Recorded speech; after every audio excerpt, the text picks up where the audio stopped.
We are starting today with a pretty fascinating image from the source material. Oh, yeah. It's a highly successful executive, and he's reportedly skipping gold coins across a body of water just for fun. Right. And you see that, and you immediately think, okay, this person is untouchably rich. Brilliant, financially secure for life, all of it. But that's the setup, isn't it? Because the reality is often the complete opposite. Years later, that same executive went broke. And that's the mission of this deep dive. Exactly. The crucial lesson we're unpacking is that doing well with money has, shockingly little to do with how smart you are. It has everything to do with how you behave. Mm-hmm. And if you look at personal finance, it's almost always taught like physics or something. A math-based field. Right. You plug data into a formula, it gives you the optimal answer. But that executive proves if a genius loses control of their ego, they can be a total financial disaster. And that behavior, that soft skill, is the most underappreciated variable. I mean, what makes finance so unique is that, well, in almost no other field could someone with zero formal training so massively outperform a Harvard-trained expert. Not in brain surgery, not in engineering. Nope. But in finance, this kind of paradox is, well, it's almost routine. And we have two incredible case studies from the sources that just put this into such stark relief. Yeah. We start with Ronald Read. Ronald Read, his Wikipedia entry, it's amazing. It just says, American philanthropist, investor, janitor, and gas station attendant. Such a humble description. And his life was defined by this quiet persistence. He was born in rural Vermont, had to hitchhike just to get to high school. Hitchhike every day. Every day. And then he spent 25 years fixing cars at a gas station, and then another 17 years sweeping floors at JCPenney. And he bought a modest little house, right? A 2-bedroom for $12,000 when he was 38. And lived there for the rest of his life. His main hobby, the source says, was chopping firewood. So you would never, ever look at this person and think, wealthy. Not in a million years. Yeah. He was the definition of humble. And yet when he died in 2014 at 92, he made international news. Because he was one of fewer than 4,000 Americans that year to die with a net worth over $8 million. $8 million. And the staggering part, the part that really defines the core lesson here, is that there was no inheritance. No lottery win. No lottery, no sudden business sale. Yeah. His wealth was built on two, incredibly simple things. He saved what little he could, consistently. And he invested it? He invested in reliable blue-chip stocks, and then he just waited for decades for compounding to do its work. He left $6 million to his local hospital and library. Okay, so hold that image of the frugal janitor in your mind, and now contrast it with Richard Fuscone. Fuscone was Ronald Read's polar opposite in every conceivable way. Harvard-educated, highly successful Merrill Lynch executive, the kind of guy you'd absolutely expect to retire rich. And he did retire early, in his 40s. But he didn't just retire, he lived this staggering, showy life of luxury. In the early 2000s, he leveraged and borrowed heavily. Right, to expand this mansion in Connecticut. An 18,000 square foot mansion. Wow. The source notes it had 11 bathrooms, 2 swimming pools, 2 elevators. And the cost just to maintain it all? $90,000. A month? A month! That's insane! But when the 2008 financial crisis hit, all that leverage, all those illiquid, showy assets, they just turned his fortune to dust. He went bankrupt, told a judge he had basically no income. And the comparison is just chilling. About 5 months before the janitor, Ronald Read, died and left all that money to charity. Fuscone's mansion was sold off in a foreclosure auction. For how much? For 75% less than it was even insured for. So how do we process this? The janitor, with minimal education, leveraged patience and humility. The simple soft skills. And beat the Harvard finance executive who was undone by his own ego and greed. In no other field does patience trump pedigree so completely. It proves that financial success is fundamentally an endurance sport. I mean, getting a Harvard MBA, that's an intellectual achievement. Sure. But having the emotional discipline to not panic during a crash or to avoid lifestyle creep when your income goes up, that's a behavioral skill. And that discipline is the real predictor of long-term wealth. Okay, let's unpack that behavioral component because this is where the psychology gets really, really interesting. Why do people behave so differently with money? The source material gives us this really powerful concept. It's no one is crazy. Which, on the surface, sounds a little absurd, right? It does, but the idea is that even when people make choices that seem completely irrational to us, Yeah. those choices make perfect sense within their own unique mental model of the world. But how can we justify, these executives blowing fortunes? That seems crazy. Because your personal experiences with money, your little tiny sliver of economic history, it's maybe 0.000000001% of what's happened globally. A tiny fraction. But it makes up about 80% of how you think the world works. You, me, the listener. We all operate according to our own unique historical anchors. And these anchors are usually set when we're young adults. So it's not even about sophistication, it's about the dumb luck of when you were born. This becomes crystal clear when you look at different generations. So imagine a person born in 1970. Okay. During their teens and 20s, the S&P 500 went up almost tenfold, even adjusted for inflation. So they grew up thinking stocks only go up. Exactly. That person enters adulthood convinced, quite reasonably, that stocks are these wealth-generating machines. They're optimistic. They're risk takers. Now contrast that with someone born just 20 years earlier in 1950. Right.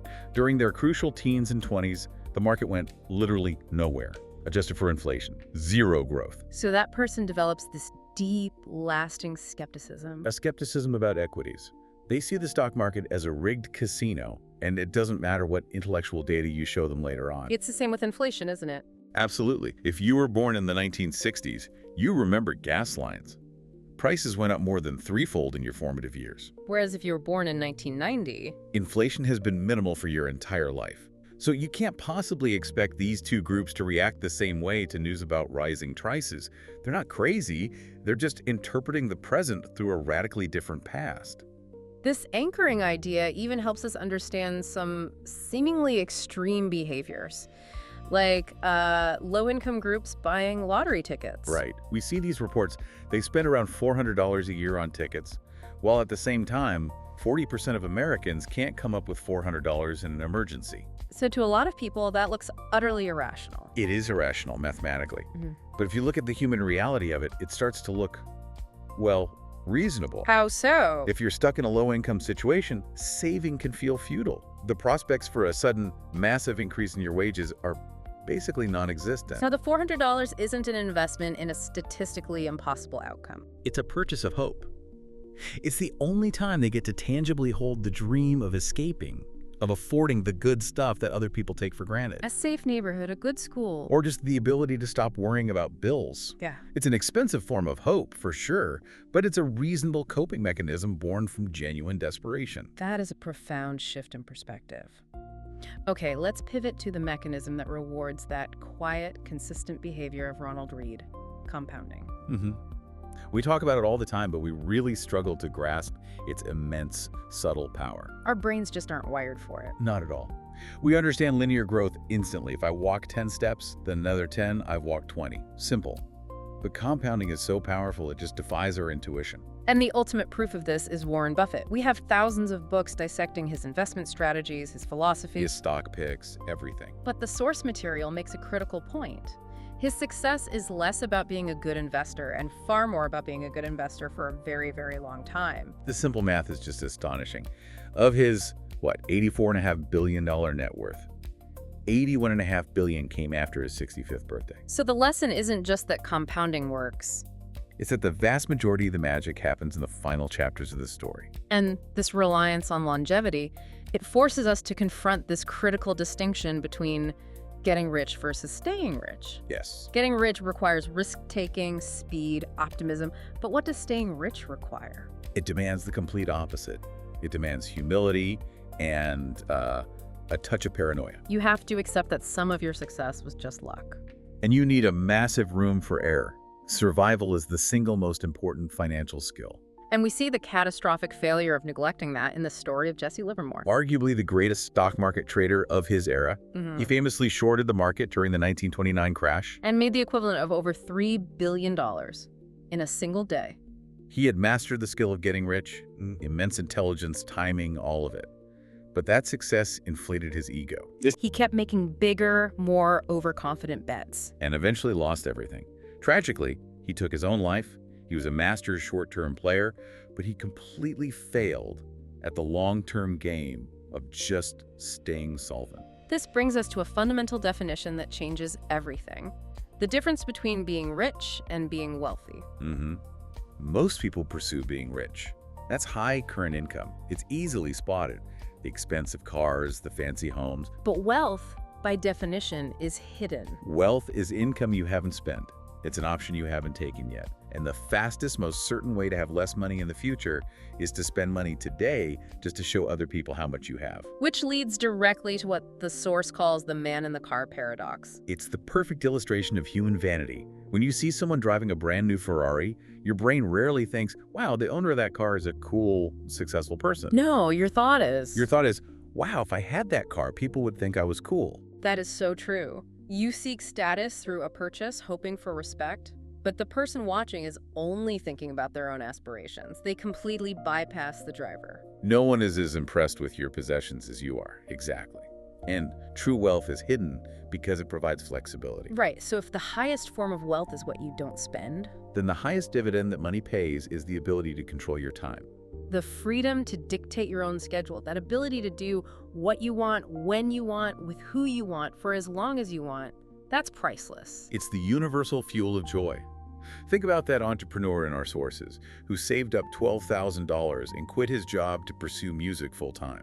He later sold a company for millions. Right, but he insisted that the $12,000 moment, the moment he bought control over his own daily time, that was the defining difference in his life, not the big liquidity event later on. That shifts the goalpost entirely, doesn't it? If we're aiming for time control and longevity, then we have to stop aiming to be coldly rational in our financial decisions. Yes, we need to aim to be reasonable. What's the difference? A rational decision is the one that's mathematically optimal on a spreadsheet, but a strategy that's optimal on paper but so stressful that you can't stick with it for 30 years. It's useless. So a reasonable strategy is just one that's realistic enough for you to maintain over the long haul? Precisely. And we have this incredible example of the Nobel laureate Harry Markowitz.